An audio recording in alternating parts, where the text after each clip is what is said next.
میں شہید ریحان زیب کی بات کرتا ہوں.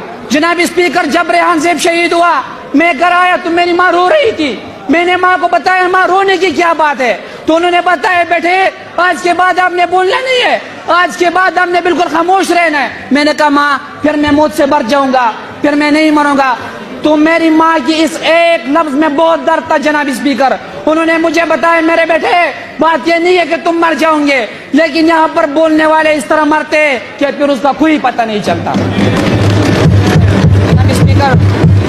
جناب اسپیکر میں ایک بات ٹائم دے گا جناب اسپیکر، تھوڑا سا مہربانی کر لے گا. جناب اسپیکر، اگر دنیا کا یہ خیال ہے کہ ہم پاٹک کے لوگوں کے اوپر ظلم کرتے رہیں گے تو دنیا کو یہ پتہ نہیں ہے کہ ہم بدلہ لے سکتے ہیں، ہم مقدمہ لڑ سکتے ہیں. اگر اللہ نے مجھے 10 سال بعد بھی موقع دیا، 20 سال بعد بھی موقع دیا، ان نوجوانوں کے ساتھ آؤں گا، دوبارہ یہ کیسز کھلواؤں گا. اور اگر راون ور اور ریحان زیب شہید کے قاتلان اس دنیا میں موجود نہیں تھا تو ان کے لاش کو لا کر عدالت کے کٹہرے میں کھڑا کرتا.